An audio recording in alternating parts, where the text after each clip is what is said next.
God aften og rigtig hjertelig velkommen til foredrag om Thailand med Dorte. Det er mig, og I kan se lidt mere om mig her. Jeg laver hjemmesider og kommunikation i det hele taget her på Checkpoint Travel til daglig, men når jeg holder foredrag om Thailand her i aften, så er det ikke så meget, fordi at jeg kan noget med hjemmesider, men mere fordi, at jeg har besøgt Thailand mange gange gennem årene, og jeg har besøgt Thailand professionelt og privat. Jeg har rejst alene, jeg har rejst med et barn, jeg har rejst med to smørbørn, og jeg har rejst som par. Så jeg kender Thailand fra alle mulige forskellige vinkler efterhånden, og det er det, jeg vil forsøge at bruge til og og give jer et godt indtryk af, hvad Thailand er for en størrelse. Inden vi går i gang, vil jeg lige nævne, at der er mulighed for at stille spørgsmål undervejs. Følger I med på Facebook, så skriv i kommentaren. Følger I med på hjemmesiden, så skriv en mail til os, eller benyt en anden kanal til at tage kontakt med os. Og så skal vi selvfølgelig nok svare så hurtigt vi overhovedet kan. Turen til Thailand tager cirka 11 timer, og det er med den direkte forbindelse med Thai Airways fra København og så til Bangkok.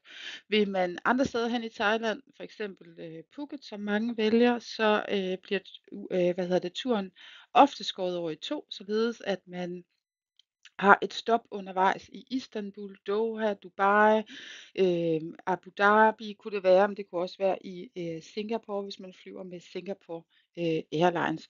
Men en tur på de der 11-14 timer skal man regne med for at komme til Thailand. I forhold til vejret, så har jeg forsøgt at sammenfatte det thailandske klima i den her tabel, som er faktisk for udetaljeret til, at man rigtig kan bruge den til noget. Og derfor vender jeg tilbage til vejret igen og igen efterhånden, som vi besøger de forskellige steder i Thailand i løbet af den næste times tid. Så jeg skal nok uddybe, hvad det er, der gør sig gældende i forhold til monsun og den slags i Thailand. Det er vigtig viden i hvert fald. Men først så vil jeg lige præsentere sådan Thailand lidt mere overordnet. Hvad er det, der venter den, der rejser til Thailand? Det er i hvert fald noget med strande og sol og ikke mindst varme. Det er jo tropisk klima med mange, mange solskinstimer. Og hvis man lige læser klimatabellen og planlægger rejsen efter det, så kan man forvente at få temmelig mange af dem. Men man skal lige vide, hvad man gør, som jeg allerede har sagt. Når det er sagt, så er der altid varmt i Thailand. Så selvom der måske ikke er sol for skyfri himmel, så kan man i rigtig mange tilfælde sagtens holde en meget, meget fin badeferie i Thailand, hvis man ønsker det, og ofte til en super god pris, når vi ikke lige er i højsæson. Det er også det, vi populært her på bureauet kalder value for money, altså værdi for pengene. Man får rigtig meget hotel for pengene i Thailand, man får rigtig meget service for pengene, man får rigtig meget ud af sine shoppinglommepenge, og man får også meget ud af et restaurantbesøg. Jeg har klippet klistret lidt med et menukort her på billedet, men altså 120 og 150 baht kan I se retter til der på kortet, og 100 baht er 20 kroner, og 150 således 30 kroner. Så i det prisleje kan man spise sig mæt, og der er selvfølgelig retter, der koster lidt mere, der er også retter, der koster mindre. Så i det lav, og så sidder man her med udsigt til solnedgangen i Khao Lak, får serveret sin øl i et nedkølet glas, der er sød og behagelig og dygtig service og alt det der. Så meget, meget overkommelige priser i Thailand. Og bevæger man lidt væk fra stranden og spiser sådan helt lokalt, jamen så er priserne en fjerdedel af, hvad I ser her. Så der er mange muligheder for at få store madoplevelser til få penge, når man rejser til Thailand. Jeg vil også nævne tryghed i Thailand. Altså, selvom Thailand er meget fremmedartet og tilhører en helt anden kultur end den danske, så kan man altså rejse herhen og være helt tryg. Også hvis man er kvinde og rejser alene, også hvis man er ung og rejser alene. Der er meget lidt kriminalitet i Thailand, også selvom man bevæger sig ind i Chinatown, som I ser her på billedet i Bangkok. Så man kan roligt tage afsted. Altså jeg plejer at sige, at den største sådan trussel i Thailand, det er solskoldethed, og så at du ikke prutter grundigt nok om prisen på et marked, og dermed slipper 25 kroner for et tørklæde, som måske kun skulle have kostet 18 kroner. Men værre er der ikke nogen overhængende fare for, at det går end det. Så det er til at overse. Faktor 50 og så afsted. Jeg har lavet sådan en lille samling her af de oplevelser, der venter i Thailand. Ikke så meget for at komme ind på de enkelte, for det sker senere, men mere for lige at vise sådan spændvidden af storby, strand, smuk natur, glampingoplevelser osv., som venter rundt omkring i Thailand. Og når vi nu tager ud på vores sådan Thailand-rundrejse lige om lidt, så vil I forhåbentlig kunne genkende mange af de her billeder og bruge det, når I selv pejler jer ind på, hvordan jeres rejse til Thailand skal se ud. Et kort med de steder, vi kommer til at besøge her i aftens løb. Vi vender tilbage efter sommerferien med et foredrag, der lige udvider, sådan at vi får lidt mere af Nordthailand med, og også noget af det allerøstligste Thailand. Det glæder mig frygteligt til. Det er sådan, at vi lige har haft en delegation af sted i Thailand, og de kom retur og er klar til at producere flere rejser osv. Så det bliver rigtig, rigtig godt. Vi er næsten klar til at lande i Thailand og blive der i den næste times tid. Men inden det sker, vil jeg bare lige kort forklare, hvordan vi tænker rejser til Thailand og egentlig rejser i det hele taget. Vi tænker, at vores rolle som rejsebureau, det er at tage byrden, der hedder planlægning, logistik, sammenhæng i rejsen, vurderinger af, om 3 dage et sted er for kort eller for lang tid. Det kan I sådan roligt henlægge til os. Og pointen er selvfølgelig, at når I er afsted, så skal tiden ikke foregå på en eller anden rutebilstation med at finde ud af, om det er bus nummer 17, der kører til Guagalak eller Kvikkalik, og om den i øvrigt kører om søndagen, og det ene og det andet. Det ordner vi. Vi benytter os i øvrigt ikke af busser, men af privat transport, men lad det ligge. Og når man så bestiller en rejse hos os, så får man fly, man får transport til og fra, altså mellem lufthavn og hotel, og mellem hoteller, hvis man har flere. Man får hotelovernatninger på hoteller, som vi har gjort meget ud af at vælge, og det er med morgenmad. Og så får man selvfølgelig adgang til os med spørgsmål og så videre, både før og under og efter rejsen. Og med det i baghovedet er vi klar til at lande for alvor. Det gør vi i Khao Lak, som ligger på Thailands vestkyst på fastlandet. Det er en gammel fiskerby, som efterhånden er blevet en ferieby også. Og Khao Lak er både by og et område, kan man sige. Det er sådan, at stranden ved Khao Lak, den løber langs kysten, altså en 15-20 kilometer uafbrudt strand har vi der ved Khao Lak. Og i den sydligste del ligger Khao Lak by, og når man kommer længere op mod nord, så bliver der grønnere og grønnere og fredeligere og fredeligere.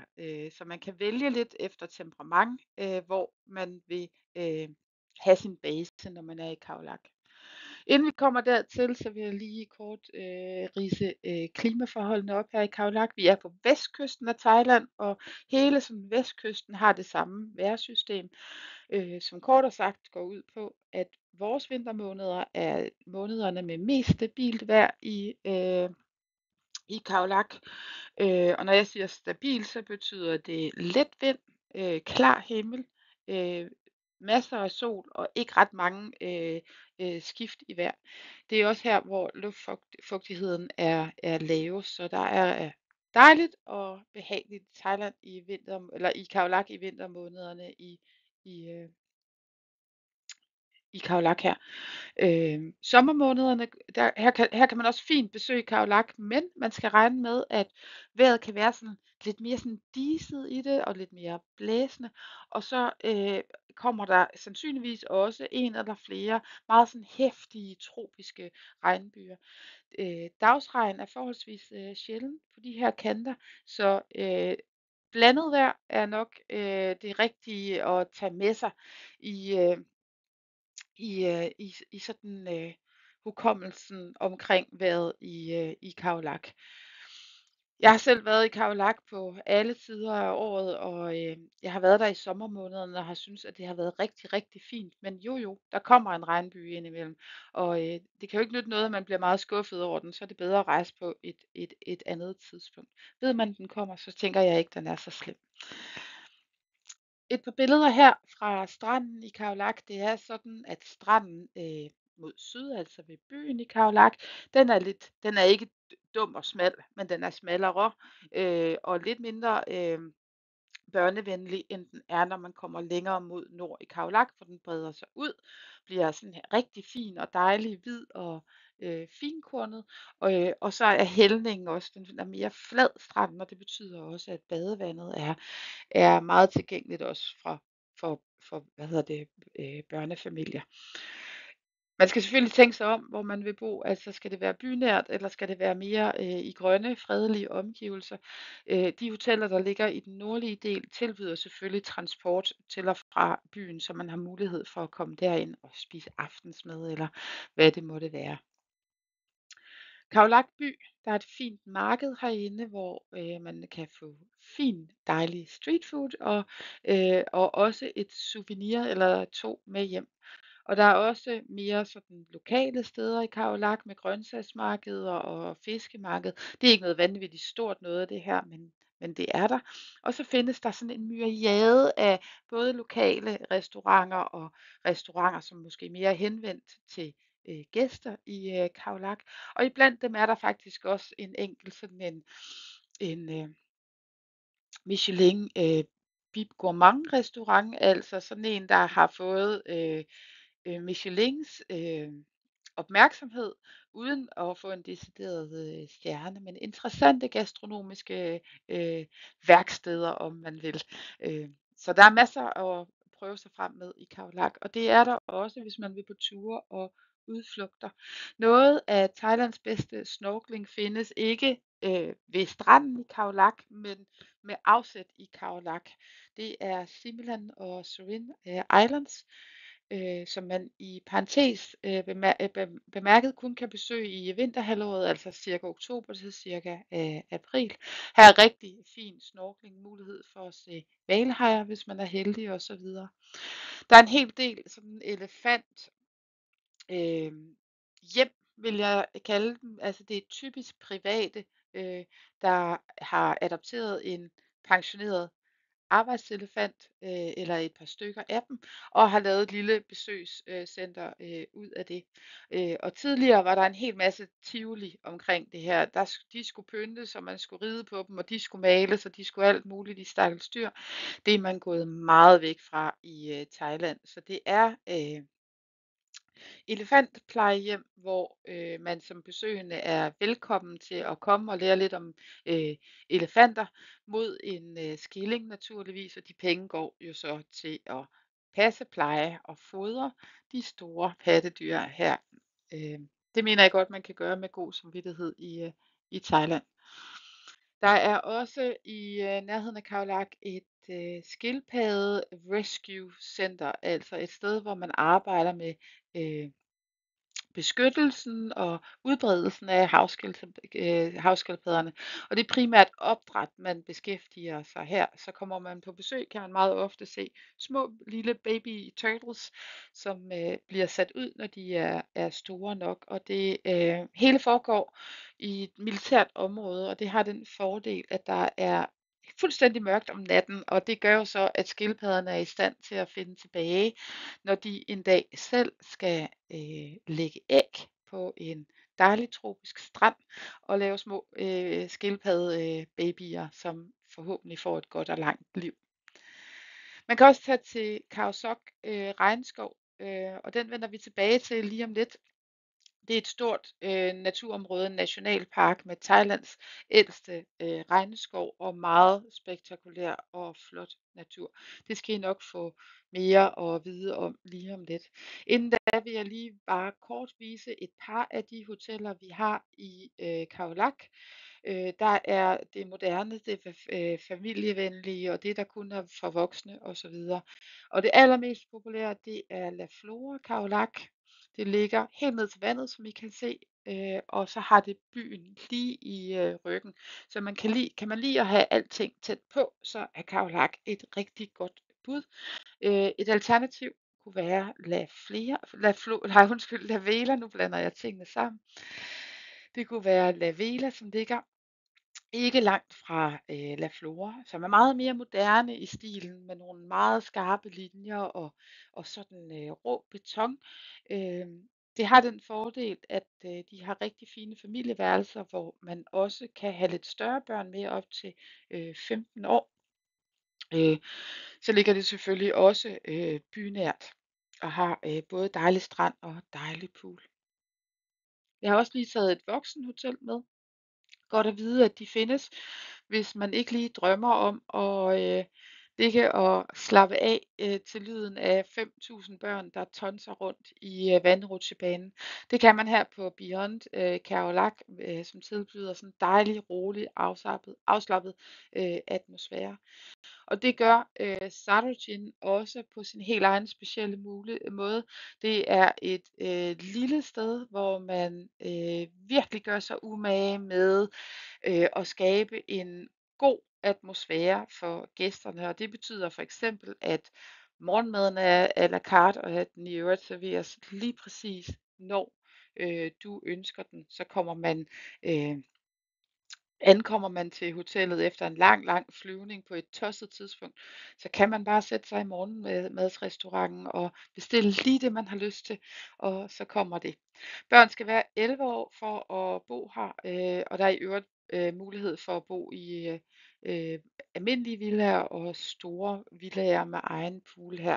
Så vi er i luksuskategorien på The Sarojin.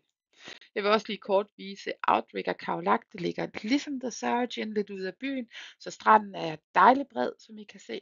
Super familievenligt sted med stor have og rolige grønne omgivelser og biler på lang afstand her. Det kan også varmt anbefales. Så har jeg lige taget et par rejseeksempler med, og det har jeg gjort for dels at vise, hvordan rejser til Thailand kunne se ud i al almindelighed.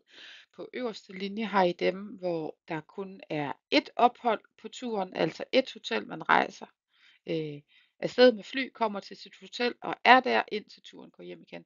De nederste rejser er kombinationsrejser, hvor man enten har to ophold ved strand, kunne det være. Det kunne også være en kombination af storby og strand, eller måske en kombination af storby, natur og strand. Vi har lidt af det hele. Og alle de her rejser er udgangspunkter for, hvordan det kunne se ud for jer. Alt kan modificeres, forlænges, forkortes, forandres i det hele taget. Og så vil jeg som det sidste lige nævne, at vi lige nu har ekstra rabat på vores rejser til Thailand, således at man lige nu sparer mindst 750 kroner per person på alle vores rejser til Thailand. Det er værd at tage med, tænker jeg. Så er der lidt mere i lommepenge, når man er derude, og det, de holder langt i hvert fald i Thailand. Og med det vil jeg hoppe videre til nationalparken Khao Sok, som jeg nævnte før også. Naturskønt sted som bar pokker. Thailands ældste regnskov, og så i det her terræn af høje kalkstensklipper. Klipper. Helt fantastisk sted at være. I Khao Sok kan man bo enten inde i regnskoven eller i regnskoven den første nat, og så ude på søen, som I ser her til venstre i billedet, den anden nat. Man kan selvfølgelig også bare tage en dagstur og lade det være med det. Vi synes, man får den mest fuldendte og største oplevelse ved at tage overnatningerne med, således at man får lov at finde roen herude, samtidig med at naturen finder sin egen ro. Morgenstund i Karasok er også storslået, altså disen, der ligger over regnskoven og solen, der bryder langsomt, men sikkert igennem. Et par billeder mere, så I helt kan fornemme, hvordan det ser ud. Der er en del dyreliv herude i form af næsehornsfugle, gibbernæber, vandbøfler, vilde elefanter med mere. Når det er sagt, så er Thailand jo ikke et safariland som sådan. Altså der er dyreliv, men det er knap så rigt, som det er for eksempel på Sri Lanka eller i Afrika eller tilsvarende steder. Men vil man se dyr, så er Karasok det rigtige sted at tage hen. På en tur herud, det er lavet sådan, at hvis man vælger ture med overnatning, så er transport, guidning, oplevelser, øh, fødevarer, altså mad og udstyr i det hele taget, kajak og så videre, det er inkluderet fra start, sådan at man ikke skal tage stilling til en hel masse undervejs. Så det kører i sit helt eget sådan rolige tempo, sådan at man får oplevet alt det, der skal opleves herude i regnskoven. Og indkvarteringen, hvis man vælger en overnatning, det foregår i regnskovens top, altså i stylte glamping hytter, som står her med formidabel udsigt. Og vælger man 2 overnatninger, så kommer man som sagt ud og bo på søen også. Og jeg kan varmt anbefale at gøre begge dele, hvis man er lysten på at opleve virkelig, virkelig flot natur i Thailand, så er det det rigtige sted at søge hen. Jeg har taget et rejseeksempel med også her. Karasok er nationalparken, Khao Lak er der, vi lige var. Og Phuket, som den her rejse også omfatter, er der, hvor vi skal hen lige nu. Phuket er der, hvor den internationale lufthavn er. Det er en lufthavn med stor kapacitet, så der kommer en hel del gæster til Thailand ind og ud via Bangkok, og det præger naturligvis øen, som har høj befolkningstæthed og mange hoteller og mange gæster i det hele taget. Når det er sagt, så er der stadigvæk mange fine lommer på Phuket, som ikke har sådan charterkarakter, som faktisk slet ikke har charterkarakter. Så man kan finde det hele her på øen. Og inden vi går i gang med at se på det, så lige ganske kort om klimaet. Det er nøjagtigt det samme som i Khao Lak. Altså så længe vi er på den vestvendte side af Thailand, så ser det ud som vist her på billedet. Et par af Phukets strande skal I lige have lov at se. Altså I kan se flot, lyst sand, dejligt vand og så videre. Og de 3 strande, jeg har valgt, de ligger jo på forskellige steder på Phuket. Bang Tao og Surin Beach er vestvendte, mens Cape Panva er sydvendt, altså længst på sydspidsen af Phuket. På østkysten er der mere mangrove, end der er strand på Phuket. Så er strand et vigtigt element på turen, så er det vest- og sydkyst, man skal holde sig til. Oplevelser på Phuket, der er meget at vælge imellem. Jeg har valgt et par enkelte ting, man kunne gøre. Man kan tage til Phuket Old Town, som er en rigtig, rigtig hyggelig by med masser af liv og leben. Marked og stemning, små restauranter, street food osv.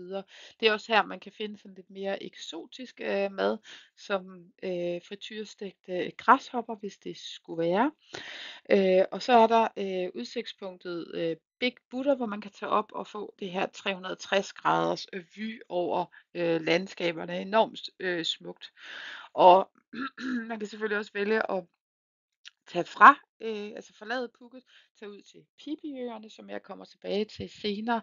Det er også muligt at besøge Surin og Similan Island, som jeg nævnte tidligere fra Phuket. Så mulighederne er virkelig, virkelig mange.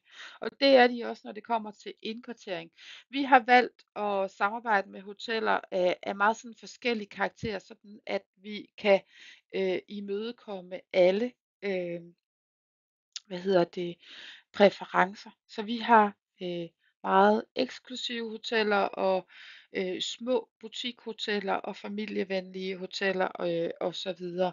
Og et af dem, som er prismæssigt overkommelige og virkelig god kvalitet for pengene, det er det, som I ser her på billedet, Cape Panva, som ligger helt mod syd. Det er godt til par og familier, så længe det ikke er familier, der forventer store vandrutsjebaner osv. Det ligger meget naturskønt med adgang til et lille udvalg af restauranter, men ikke så langt fra Phuket Old Town, at det gør noget, så man kan ligesom geare det lidt efter, hvad man har lyst til. Og så er det en rejse i kombination med Khao Lak, så man får lidt af det hele her på turen. En rejse kunne også se således ud, sådan at man er på Bang Tao Beach og kombinerer det med et ophold på Koh Yao Yai, som er en ø, vi skal besøge lige om lidt. Og gør man det, så vil man få en kombination af noget, der er mere livligt her på Bang Tao Beach, og så Koh Yao Yai, som er grøn og fredelig og ikke specielt meget besøgt af turister. Der er nogle enkelte hoteller på øen, men de er relativt få, og eftersom der ikke er lufthavn på øen, så er det begrænset med, hvad der er af gæster her. Så mest af alt grønt og eksotisk på Koh Yao Yai.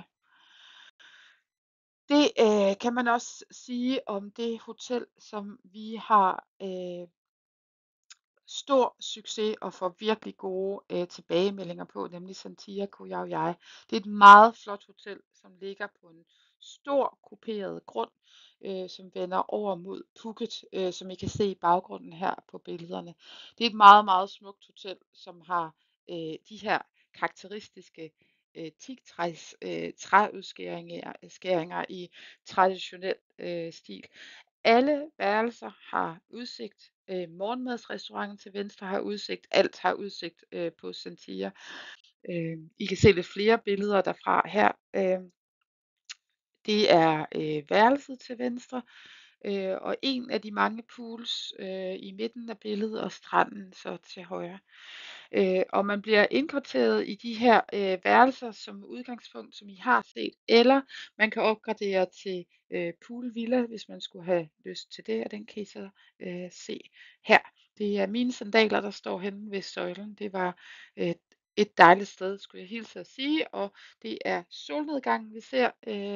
Det vender som sagt mod vest her, så solen den går ned i havet her på Koh Yao Yai, Santia Koh Yao Yai. Jeg har gjort så relativt meget ud af Santia Hotellet og Koh Yao Yai, fordi vi lige nu har nogle meget spiselige priser på en tur hertil, som I kan se her. Den her tur, det er med ophold kun på Koh Yao Yai, men som sagt, så kunne man også vælge at tage noget af ferien her, og så henlægge resten et andet sted, hvis man gerne vil have det hele lidt blandet op. Udflugtsmuligheder på Koh Yao Yai er der mange af. Man kan tage på et lille sådan dagsøhop ud i Phang Nga Bay, hvor der er de her smukke kalkstensklipper, eller man kan tage på scootertur eller padletur. Hotellet stiller en hel del udstyr til rådighed, så det er ret nemt at komme afsted. Scooteren kan man leje lige bag hotellet. Man kan også tage sig en dagstur til Phi-Phi-øerne, lidt forskelligt, hvordan man siger det, hvis man vil have den her super eksotiske oplevelse, som de øer byder på. Vi vil nok anbefale, at man tager og laver et ophold ud af Phi-Phi-øerne, hvis man gerne vil have den eksotiske oplevelse, man får herude. Og det er mest fordi, at på en dagstur, der ankommer man sammen med alle de andre, der er på dagstur, og man rejser afsted med alle dem, der også er på dagstur. Og man misser lidt aftenstemningen og stjernehimlen og palmerne, der bare står og blafrer lidt. Og man misser jo også solnedgangen, eller solopgangen, hvor livet ligesom kommer tilbage til det hele. Så overvej bestemt at tage et par overnatninger herude, hvis I er på jagt efter det super eksotiske Thailand. Man kan også tage til Koh Yao Noi, som ligger i forlængelse af Koh Yao Yai. Altså det er en meget kort tur hertil. Så vil man gerne have en tur, altså en rejse, hvor man kombinerer lidt forskellige ting, så det er oplagt at tænke Koh Yao Noi ind i det, fordi det er så nemt at komme fra sted til sted. Og selvom man kun flytter sig lidt, så er forskellene alligevel betydelige. På Koh Yao Noi kan man bo her på i hængekøjen her, så at sige, på det sted, der hedder Paradise Koh Yao. Og her er vi østvendte, hvor vi før var vestvendte, så det vil sige, det man kigger over imod, det min datter Ellen kigger over imod her i horisonten, det er Krabi på den anden side af bugten, som er den, der hedder Phang Nga Bay. Paradise er specielt ved, at der ikke går vej hertil. Man sejler hertil og deler egentlig kun stedet her med dem, der ellers bor på resortet, som ikke er ret stort. Så vil man helt ned i gear og bare smide skoene og først tage dem på igen, når man rejser, så er man kommet til ret sted her på Paradise. Super dejligt og eksotisk. I får lige et par af mine egne billeder med fra mit seneste besøg her. Vejrudsigten, som er charmerende, ved bare at se på kokosnøden, og så ved du, hvordan vejret er. Og så, som jeg nævnte, vi er på østkysten, så her er det fiskemanden, der er ude og tømme garn i solopgangen. Opgangen. En tur til Koh Yao Yai kan selvfølgelig se ud på mange måder, men her er et eksempel med kombination af Phuket, Mom Tree Hotellet, som er et butikhotel på Kata Beach eller ved Kata Beach, så med masser af liv og små butikker omkring sig kombineret med Paradise Koh Yao. Koh Yao Noi, undskyld, jeg løber lidt løbsk i de der thailandske navne, hvor man kommer helt ned i gear. Så liv og fred i dejlig kombination her. I kan læse mere om alle turene inde på vores hjemmeside. Der er de nøje beskrevet, det samme gælder i øvrigt hotellerne. I har nok næsten gættet, at det der er i horisonten her på billedet, det er det vi kigger nærmere på nu, nemlig Krabi og øerne omkring Krabi. Og det bliver et sådan et lille udpluk af mulighederne, der er i det her område. De er uendelig mange, der er. Det er jo et øhav simpelthen, så man kunne fortælle langt og meget om mulighederne i Krabi-området. Og jeg prøver at holde mig til nogle nedslag, sådan at I alt i alt får et godt indtryk af, hvad området her har at byde på. Og det er først og fremmest smuk natur, som I kan se på billedet.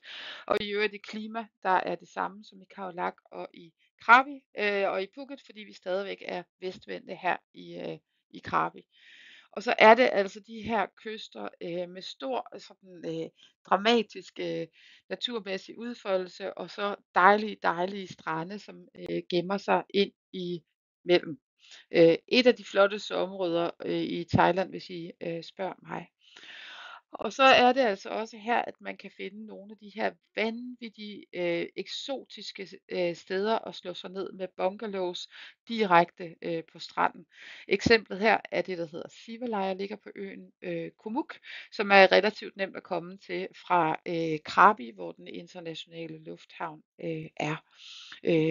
Og dermed også sagt, at det meste af transporten herude på øerne foregår selvfølgelig af vandvejen, men oplagt at lave et øhop ud af det, hvis man alligevel begiver sig afsted. Og er man mere til fastland, så kan man vælge at tage et ophold i Ao Nang, som ligger på fastlandet. Minder lidt om Khao Sok, tidligere sådan udelukkende fiskeby, der nu har udviklet sig til også at være en ferieby med masser af hyggelige restauranter, småbutikker og så videre, og rigtig fine hotelmuligheder også. Og vil man have lidt af det hele, så kunne man vælge at kombinere netop det hotel, I så før i billedet til højre i Ao Nang med Sivalaya på Kumuk og få det bedste af to vidt forskellige verdener på den måde. Men det er så også et turforslag, vi har på hjemmesiden, som I kan gå ind og finde og læse mere om. Jeg vil også nævne Reef Resort, som ligger ikke i Krabi, men i havet ud for Krabi. Og I kan næsten høre det på navnet. Reef Resort afslører, at her er et rev, og det er faktisk en sjældenhed i Thailand. Ikke at der er rev som sådan, men at der er kystnære rev. Her ved Reef Resort er der mulighed for at snorkle direkte fra stranden og rent faktisk at se noget. Så for dem af jer, der måske skal have ungerne med ud og snorkle for første gang osv., så er det oplagt at tænke Reef Resort ind i det. Det er et ikke meget sådan posh sted, det er et trestjernet, godt og veldrevet og meget, meget hyggeligt sted, Reef Resort.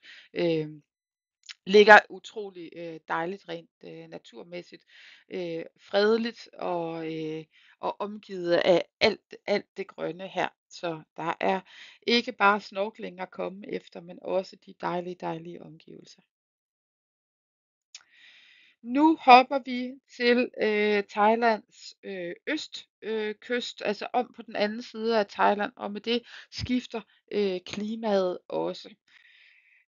Det væsentlige at bemærke her er nok, at hvis man vil til Thailand i sommerferien, der hører vi jo tit, at det er den generelle opfattelse af, at Thailand i sommerferien, det dur ikke, men det er ikke helt sandt. Altså for det første kan man jo sagtens tage til vestkysten af Thailand i sommerferien, hvis man er vandtæt, var jeg lige ved at sige, hvis man ikke lader sig skræmme af en heftig regnbyge eller to. Men vil man have solsikker sommerferie i Thailand, så er det Khanom og Koh Samui og området deromkring, man skal kigge på, som I også kan se af tabellen her. Derimod så er regnen temmelig intens, især i november og december. Så det vil jeg egentlig fraråde at bruge tid på, hvis jeg blev spurgt om det. September og oktober er lidt mere blandet, så det er sådan set helt fint. Og det gælder jo for alle mine klimatabeller i øvrigt, at der er jo ikke nogen garanti for, jeg var ved at sige noget som helst. Jeg fortæller, hvordan vejret typisk er, at det så afviger på nogle konkrete datoer og tidspunkter. Det kan jeg gøre lige så lidt ved, som DMI kan herhjemme. Vi starter lige i Khanom, som ligger på fastlandet. Det er her, man skal til hen, hvis man vil have sådan autentisk uspoleret Thailand. Der er ikke ret mange hoteller i Khanom, og Khanom by har også det her meget hvad skal man sige, sådan lidt gammeldags præg. Altså et sted, som tidens tand ikke er gået nænsomt forbi, om man vil. Og man kan også se, at befolkningen i Kandom typisk er folk, der arbejder med hænderne, så der er masser af farve i ansigterne og slitage på, på tøj og så videre. Det er her, de vejrbitte tager, de er. Det er i hvert fald også her, de er. Når det er sagt, så er der mange fine steder at besøge i Khanom også. Man kan opleve lyserøde delfiner her på en tur til vands.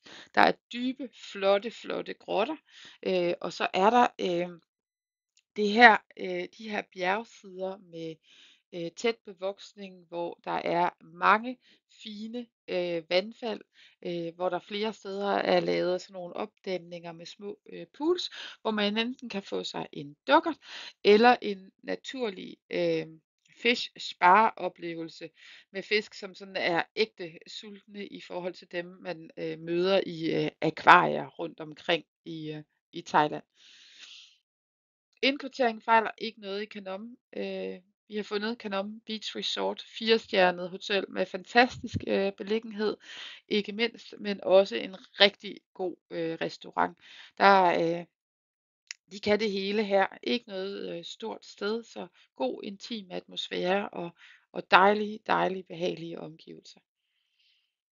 Man kunne vælge at kombinere Khanom Beach Resort og altså Khanom i det hele taget med en tur til øen Koh Samui, som ligger lige nord for, og for eksempel altså indkvartere her på Rockies Resort.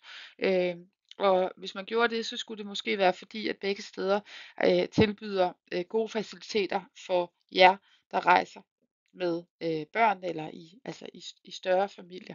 Det er muligt at få rigtig gode værelser, som ligesom kan rumme mange på de her 2 hoteller.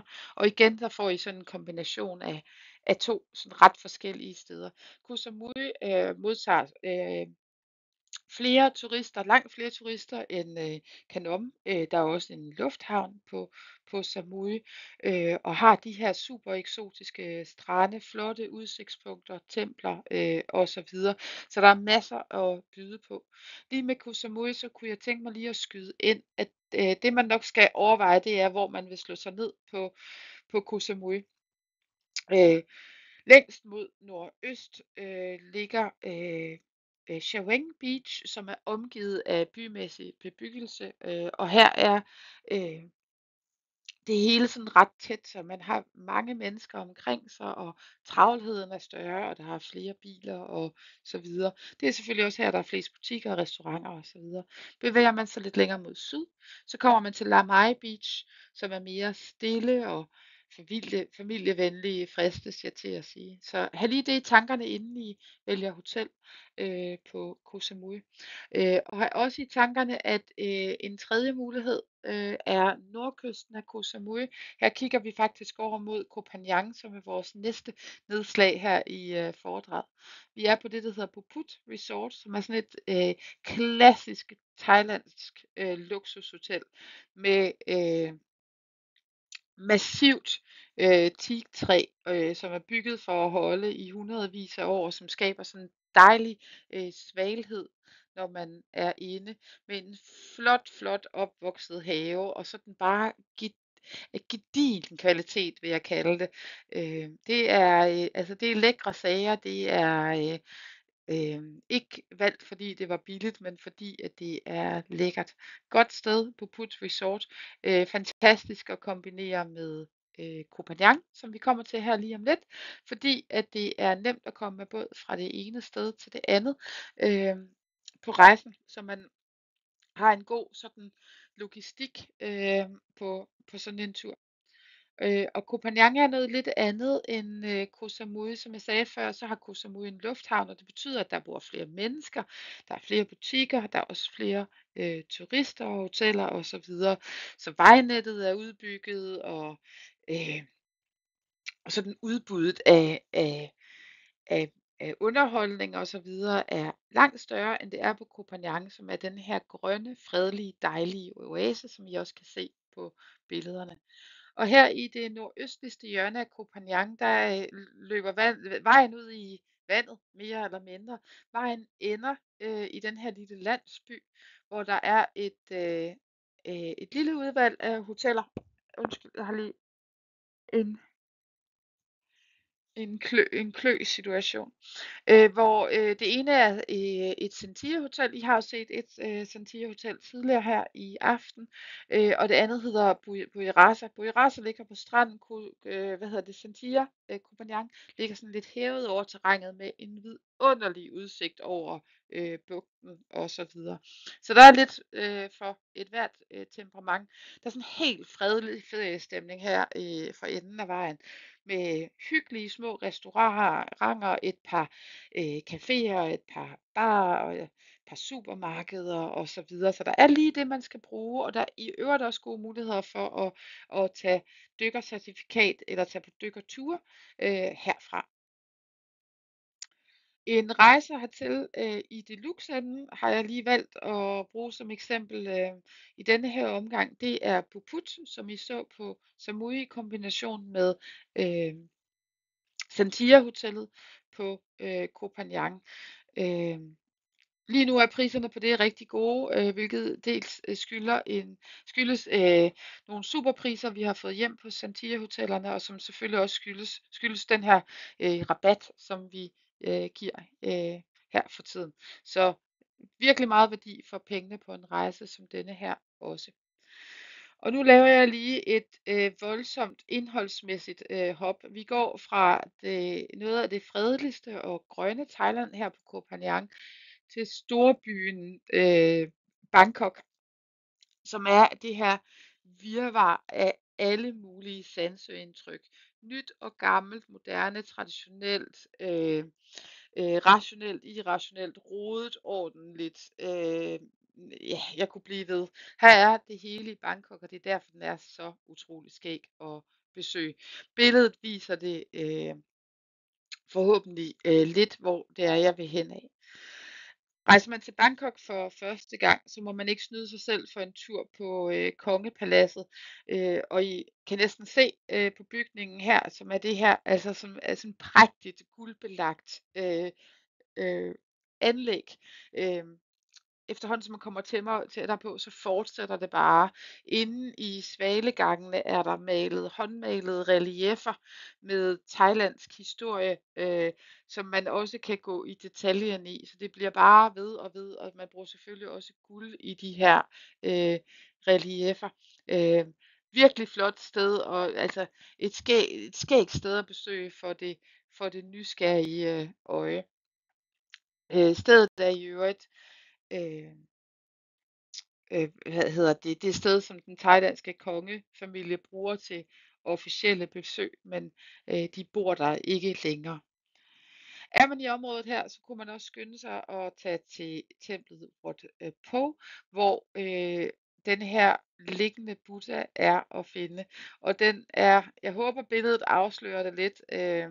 Hvis jeg stod ved den liggende Buddhas tær, så ville mit hoved nå op til tå nummer 2. Den er virkelig, virkelig stor, 46 meter lang og guldbelagt fra top til tå. Den i sig selv er flot, men det er også en oplevelse at komme ind i et buddhistisk tempel og fornemme den helt særlige atmosfære, der er her. Så gør det, gør det, gør det. Bangkok er også oplevelser til vands. Bangkok ligger jo nærmest på havets overflade, så vandet er allestedsnærværende. Man kan tage på tur i den bydel, der hedder Thonburi, som er sådan en helt traditionel bydel, hvor der ikke er asfalt, men kun vandveje. Men det her, der er et lokalt liv, og det er her, hvor man kan se, hvordan helt almindelige thaier bor i Bangkok. Man kan også tage på flydende marked i Bangkok. Det er det store billede til højre. Og nu vi er ved markedet, så har jeg taget et par mere af dem med. Weekendmarkedet nederst til venstre er Thailands største marked med absolut alt. Tøj, sko, legetøj, tasker, antikviteter, planter, dyr, altså kæledyr, øh, billedkunst, og også noget, der bare er billedkunst, øh, øh, dufte, og så er der selvfølgelig også mad og restauranter og så videre herude. Det er et udendørs marked, som er delvist overdækket. Er man til markeder, så tag afsted. Der er super skægt derude på weekendmarkedet. Det er i øvrigt størst i weekenderne, med åbent alle ugens dage. Shoppingcenter har i midten de to tårne der. Eller Bangkok har nogle virkelig, virkelig moderne, flotte shoppingcenter.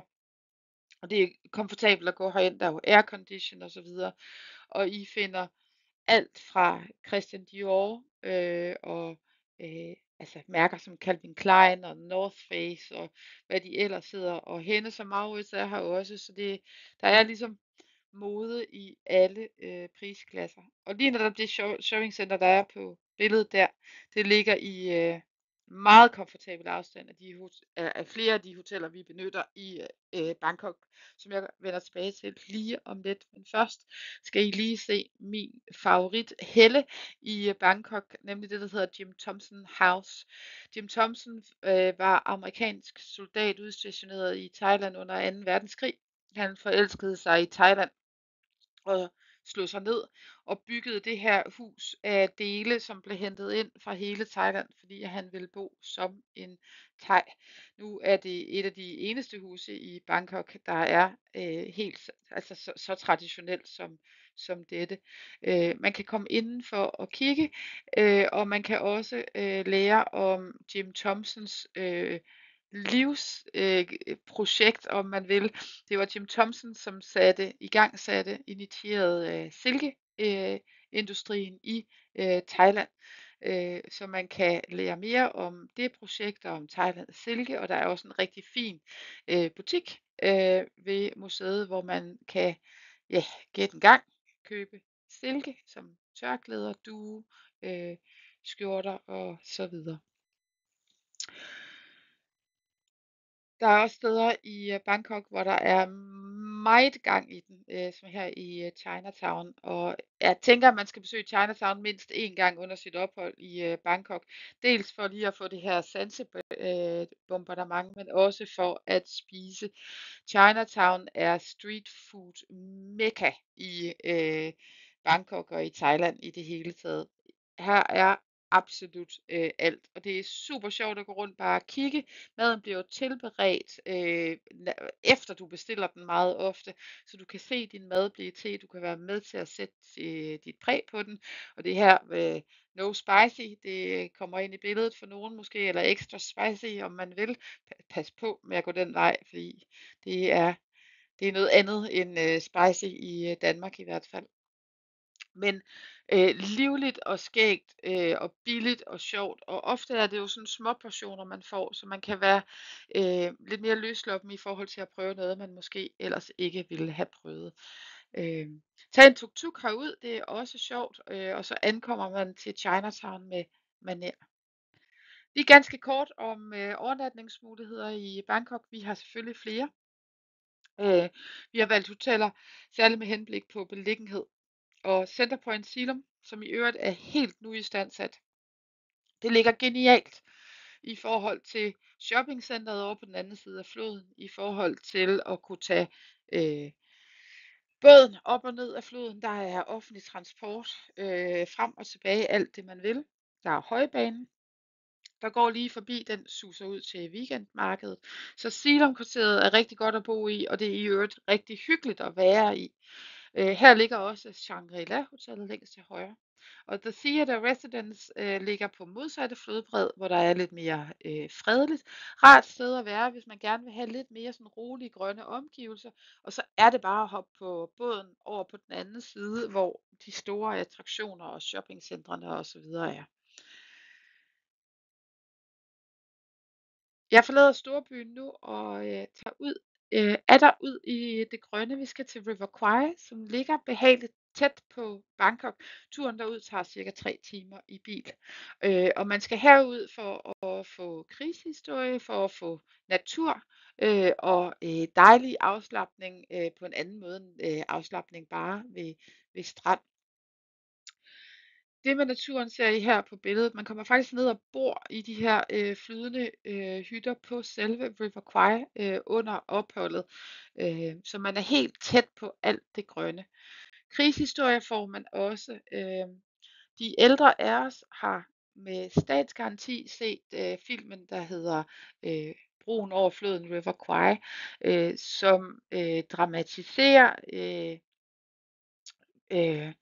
jeg skulle lige til at kalde det ægte begivenheder, men historiske begivenheder under 2. verdenskrig i Thailand, hvor japanerne forsøgte at anlægge en jernbane sådan op gennem Thailand og videre til Burma for at sikre forsyningslinjerne.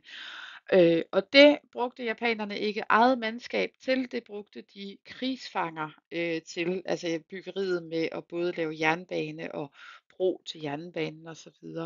Og det var allierede krigsfanger, så det vil sige fortrinsvis australske og britiske soldater, og i hvert fald en enkelt dansker er omkommet under byggeriet her. Og det, når man kommer derud, så kan man både se broen, som er blevet genopført efter, at den blev sønderbombet af de allierede, ironisk nok. Den er blevet genopført. Man kan komme ud og se broen, man kan komme ud og køre på dele af jernbanestrækningen, og man kan se Hellfire Pass øverst til venstre i billedet, som var den mest udfordrende del af jernbanen at bygge, fordi man skulle igennem det her bjergmassiv. Der er en krigskirkegård også, og et meget, meget fint museum. Ikke fordi, at det er moderne og sådan avanceret i dets måde at formidle på, men mest af alt fordi, at man her på museet helt unikt har dagbøger, tegninger, remedier osv., som var de tilfangetagne soldaters, mens de var her. Så det giver noget, hvad skal man sige, sådan noget indlevelse i, hvilke forhold og hvilke følelser der var i spil for dem, som var krigsfanger her under 2. verdenskrig. Området er også en mulighed for at komme ud i noget helt altså du ved, helt sådan lokalt autentisk, Thailand, hvor tiden står noget mere stille, end den gør i for eksempel Bangkok. Og man kan faktisk komme rundt på cykel også, så helt ned i gear her i River Kwai. Og som jeg sagde, vidunderlig indkvartering ved flodbredden. Og den vil typisk se sådan her ud. Og I skal være opmærksom på, at det er uden el, det er uden wifi, det er uden aircondition, og det er kun en nat. Så jeg tænker, at langt de fleste ser det som en oplevelse, og gør man ikke det, så er det altså mulighed for at bosætte sig et andet sted lidt længere nede af floden, eller op ad floden, det er jeg ikke helt sikker på, men i hvert fald ikke så langt herfra, hvor man finder et lignende hotel med en højere standard i form af flere faciliteter, det vil sige aircondition og wifi og alle de her bekvemmeligheder, som kan være så rare at have. Det er en overnatning, man har her, og så en overnatning i Hintok River Camp, og det er glamping, altså det vil sige i solide telte med altså godt med myggenet, godt med fast bund, eget bedre toilet omme bagved, altså i forlængelse af teltet. Så meget, meget bekvemt, men med de her tynde vægge, så man er i et med naturen omkring sig. Og natur, det er der altså virkelig meget af her i området. Der er smukt, og det er dejligt bare at sidde og hænge ud over en kølig sodavand eller øl i de sene eftermiddagstimer, hvor man jo har været ude og se og opleve i løbet af dagen. Jeg har lige taget sådan en rejse her med for at vise en tur, hvor man får masser af oplevelser med Bangkok og River Kwai, og så afslutning i Hua Hin, som er det sidste sted, vi kommer til her til aften. Hua Hin er Thailands første badeby og blev egentlig sådan etableret af, øh,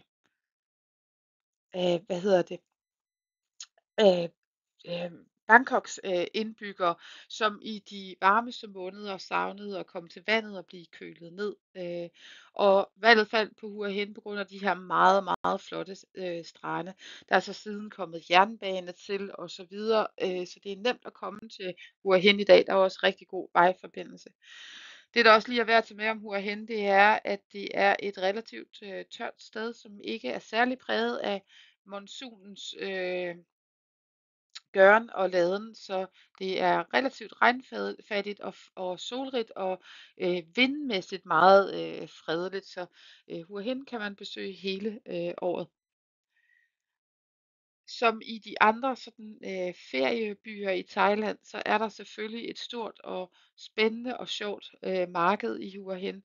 Her er også mulighed for at komme ud og se grotter og templer, og der er en nationalpark i nærheden med store flokke af vilde elefanter. Så der er masser af muligheder i Hua Hin også. Hotelmæssigt så er der alle standarder og niveauer. The Perry er meget budgetvenligt, super, super hyggeligt sted. Altså meget dejlig stemning på The Perry. Det ligger ikke helt ned til vandet, men det ligger i gåafstand til vandet, og de udleverer sådan en lille beach pakke på forespørgsel, så man får et strandhåndklæde og så videre med. Man kan også vælge at bosætte sig lidt mere mondænt, The Standard, med egen strand, eller Hyatt Regency, hvor vi lige nu har fået ekstra gode priser fra. Det er lige sket, og vi har lige opdateret, så er I til sådan et lidt større resort med flere pools at vælge imellem og flere restauranter at vælge imellem, så Hyatt Regency oplagt at kigge nærmere på. Jeg har talt i 58 minutter og 35 sekunder nu, og det giver mig jo lige et langt minut til at nævne, at vi har flere foredrag på tapetet. Måske vigtigst lige at nævne her, at vi holder foredrag om Vietnam i morgen, hvorfra vi har masser af nye rejser, nye hoteller, nye oplevelser at fortælle om. Og efter sommerferien kommer der endnu flere foredrag. I kan se dem alle på vores hjemmeside. Jeg vil også nævne, at det her foredrag, det får I et link til, når efter det er blevet udsendt og så videre. Vi optager det, og så I har mulighed for at gå tilbage og se det lige når I kan og vil. Og dermed vil jeg sige tusind tak for i aften. Jeg håber, at jeg i ord og billeder har været i stand til at hjælpe jer videre til jeres egen rejse til Thailand, og at I har fået en idé om, hvad I kunne tænke jer at opleve og se og gøre, når I kommer så langt. Rigtig tak for i aften. Rigtig stor tak for i aften, og have det rigtig godt.